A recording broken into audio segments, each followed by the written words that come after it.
we're having to discuss this, rather than actually discuss the need of protecting the people in Gaza that need that ceasefire to take place. Starmer ousted.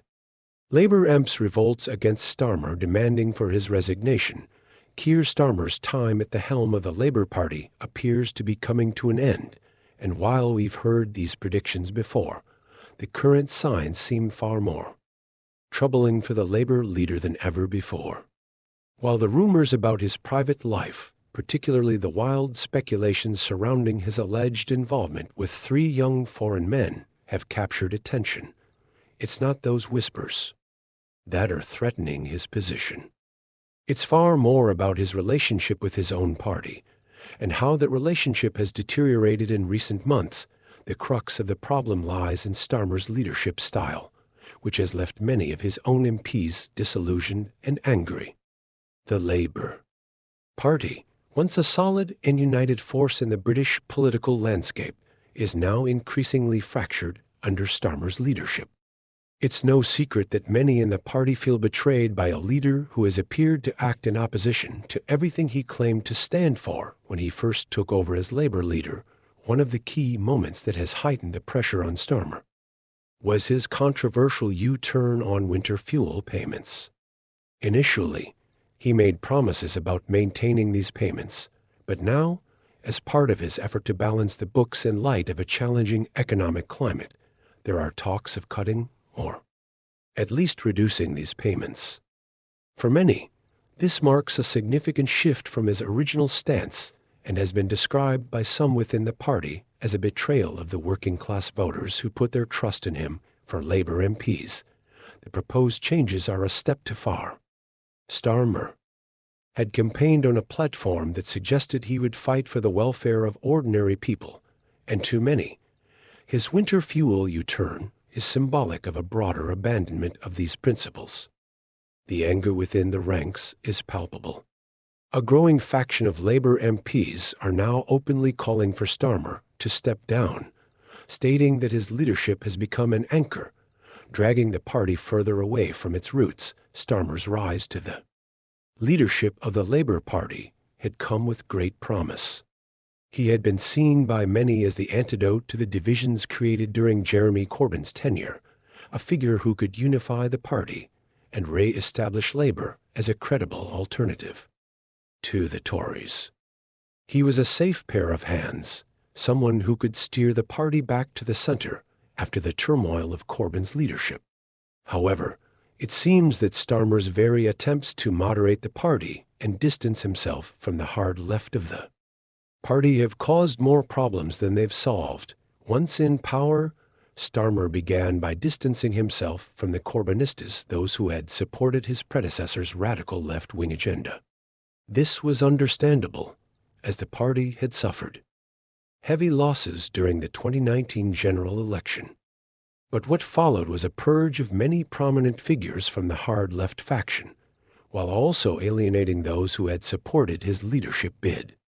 The discontent within the party is now at a boiling point. Starmer had initially embraced the support of the hard left, gaining the backing of many grassroots members and activists. But as soon as he secured the leadership, he quickly distanced himself from those very people. Key figures who had backed him, like shadow ministers who were seen as part of the progressive wing of the party, were dumped. This left many feeling betrayed. Those who had rallied behind him saw a leader who not only failed to deliver on his promises, but also seemed to abandon the very people who had given him the mandate to lead. It is this sense of betrayal, more than anything, that has caused many in the party to turn against him, but the issues go deeper than just Starmer's abandonment of the hard left. His leadership has become defined by a series of missteps and poor decisions that have left the Labour Party looking increasingly incoherent and directionless. While many Labour MPs had hoped that Starmer would provide strong, visionary leadership, they now see a leader who seems more concerned with appeasing the establishment than with driving the kind of change that many in the party desperately want. This has created a rift not only with the hard left, but with more centrist and moderate figures who also feel that the party is not moving in the right direction. Rachel Reeves, Shadow Chancellor of the Exchequer, has become a key figure in this internal strife. While Reeves is seen as a pragmatic politician, her approach to economic policy has alienated a significant portion of the party. She has been at the forefront of advocating for austerity measures, particularly cuts to public spending, in an effort to balance the books. But for many in the party, these policies seem to betray the core principles of labor. If anything, they seem to mirror the policies of the conservative government, which many in the party have long criticized for being too focused on austerity. Reeves has become an increasingly controversial figure, particularly given the worsening economic situation and the growing concerns over inequality. As pressure mounts on Starmer, many believe that Reeves' position as Shadow Chancellor is untenable. There is a growing sentiment that if Starmer is to remain in charge, he will have to part ways with Reeves, but doing so would only further alienate those within the party who see her as an essential part of Labor's economic strategy. The cuts to public services, particularly in areas such as health and social care, have been a point of contention within the party for some time. Starmer's inability to deliver a coherent vision for a Labor government has left many feeling disillusioned. Instead of standing firm in opposition to conservative policies, Starmer has been seen as a leader who has compromised on core labor values. This has led to a loss of confidence in his ability to lead the party to victory in the next general election. One of the central issues for Labour MPs right now is Starmer's lack of a clear message. While the Tories have been mired in scandal after scandal, with Rishi Sunak struggling to gain traction in the polls, Starmer has failed to seize the opportunity. His lack of vision and failure to take a clear stand on key issues has left many MPs frustrated. It's one thing to be the leader of the opposition, but it's another to be seen as a leader without a direction. In recent weeks, there has been a noticeable shift in the tone of public commentary from Labour MPs. No longer content to simply grumble behind closed doors. Many have begun to speak out more openly about their concerns with Starmer's leadership. Some have even suggested that the only way for the party to regain its relevance and its credibility is for Starmer to step aside and allow someone else to take the reins. There are those who still support Starmer, arguing that he is the only person who can unite the party and lead them to victory in the next election. But they are becoming increasingly isolated. The reality is that the party's grassroots, the lifeblood of Labour, are becoming disillusioned with their leader. What was once a party of hope and change has become a party defined by infighting, frustration, and disillusionment. With Starmer's popularity within his own party at an all-time low, it's hard to see how he can continue as leader for much longer. The pressure is mounting, and the calls for his resignation are only growing louder. The writing may be on the wall for Starmer, and the only question now is how long he will cling to power before being forced to step down.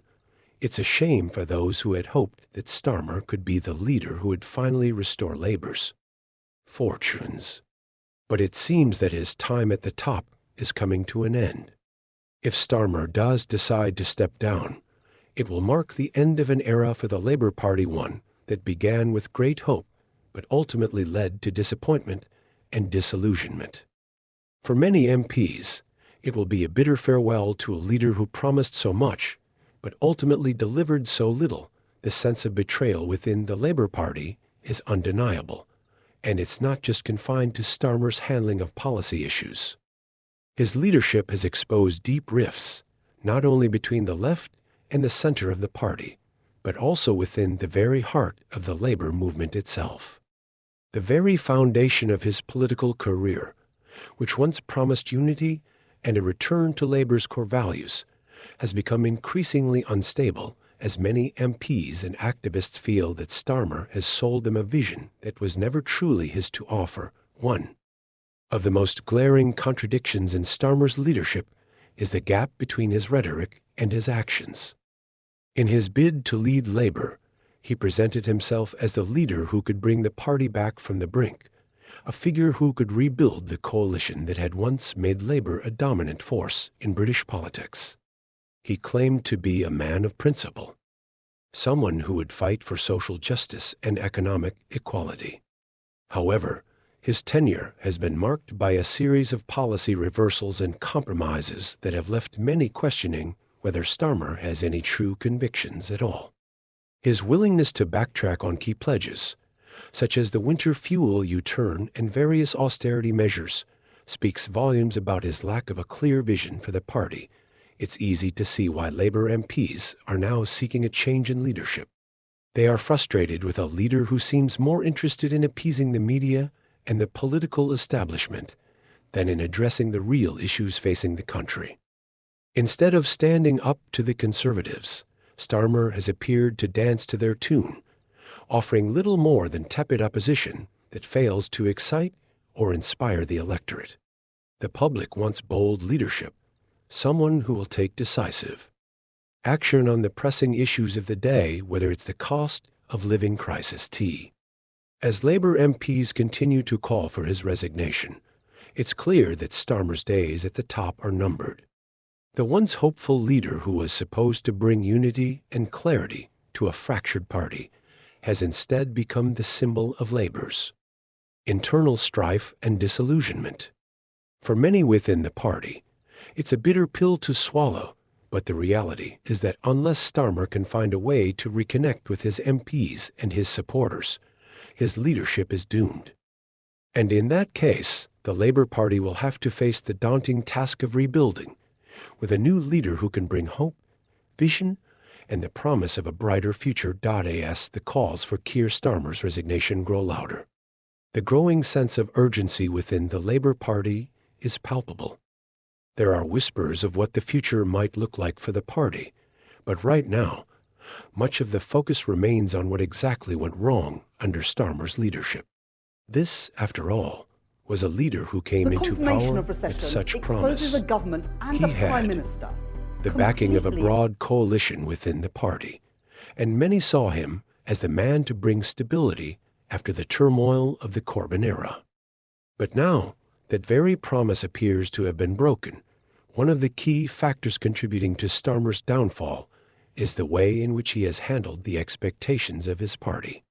When he took over, Labour was reeling from the aftermath of the 2019 general election.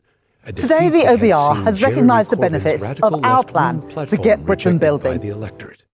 Starmer's campaign for leadership was centred around the idea of unity and moderation. He promised to rebuild the party and to restore its credibility, not just in the eyes of the public, but also within the party's own ranks. However, in trying to distance himself from the Corbyn legacy, Starmer has alienated much of the party's base. The hard left, which had initially supported him, now sees him as little more than a turncoat who has betrayed the very principles they hold dear.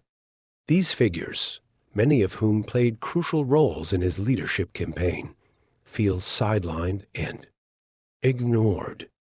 Starmer's decision to shift away from Corbyn's policies seemed initially like a pragmatic move, but it's become clear that it's fractured the party at its core. The sense of alienation isn't limited to the left wing of the party. Moderate figures within Labour have also expressed frustration with Starmer's inability to provide clear leadership and direction. For these MPs, the promise of a centrist, pragmatic leadership has not materialized. Instead, they see a leader who vacillates on key issues, unsure of how to navigate the complexities of the political landscape. They point to Starmer's failure to capitalize on opportunities, particularly during periods of Conservative scandal, as a key reason for the party's continued struggle in the polls. Under his leadership, Labour has failed to make significant inroads into Tory territory, and the party's failure to present a clear and unified opposition to the government has left many wondering if the Labour Party will ever be able to mount an effective challenge to the Conservative establishment. Perhaps one of the most damaging aspects of Starmer's leadership is his inability to provide any semblance of a cohesive and inspiring vision. The British public is, after all, craving bold leadership. The country faces a range of significant challenges: the growing cost of living crisis, an NHS under extreme pressure, housing shortages, and an economy that seems to be teetering on the edge of stagnation. These are the issues that Labour should be championing. But under Starmer, the party's response has been tepid at best. Instead of offering real alternatives, Starmer has often seemed content to simply criticize the government without providing any concrete proposals of his own. This is a fundamental problem for any opposition leader, but especially for a party like Labour. The people expect more than just criticism of the government. They expect a vision for the future. Instead, Starmer's leadership has been characterized by policy U-turns, a lack of ambition, and a failure to differentiate Labour from the Conservatives. Whether it's the failed attempts to appease the hard left, the repeated policy reversals, or his hesitance to challenge the government directly, Starmer's leadership has come to symbolize everything that many in the Labour Party fear: weakness, indecision, and a lack of principles. With every passing week, the calls for Starmer to step down intensify. Many within the party are now questioning his ability to lead them into the next general election. These aren't just voices from the hard left either. Moderate MPs, centrist figures, and even former supporters of Starmer's leadership bid are becoming increasingly disillusioned with his leadership. Some have even called for the party to hold a leadership contest, believing that a new leader with a fresh vision and stronger leadership qualities might be able to revive Labour's fortunes. However, the problem with a leadership change is that it would come at a difficult time for Labour. The party is already in a fragile state, with deep internal divisions and an electorate that seems unsure of what Labour stands for anymore. A leadership contest would further fragment the party, particularly if a strong challenger to Starmer's leadership emerges from within the ranks. And while many MPs are now calling for a change, there is no clear frontrunner to replace him. Some suggest figures like Lisa Nandy, Rachel Reeves, or Yvette Cooper, but each of them brings their own challenges and baggage. The Labour Party, it seems, is stuck in a cycle of leadership uncertainty and internal strife that seems unlikely to end anytime soon. For many, the prospect of a leadership change is fraught with risk. While some MPs believe it's necessary for Labour's survival, others fear that it might only serve to further destabilize the party. A new leader would need to not only unite a fractured party, but also find a way to offer a compelling vision for the future. At this point, that's a tall order. Labour's struggles have become deeply entrenched, and no single leader may be able to resolve the issues that are currently tearing the party apart. And even if a leadership change does happen, it's not guaranteed to be a quick fix. Starmer's departure would undoubtedly be symbolic, but it would not immediately change the fact that Labour faces a much bigger challenge: regaining the trust of the public. With the Tories, despite their own scandals and issues, still holding a commanding lead, Labour must find a way to present itself as a viable alternative to the current government. Simply replacing Starmer with a new face will not magically solve the party's problems if the underlying issues of strategy, direction, and policy remain unresolved. In some ways, Starmer's resignation may be an inevitable conclusion to a leadership that never quite lived up to expectations. For all his talk of unity and pragmatism, his leadership has been defined by division and indecision. The cracks within the Labour Party are now too deep to ignore, and Starmer's failure to effectively navigate these divides has left the party in a state of paralysis. His time at the top may soon be over, but what happens next for Labour remains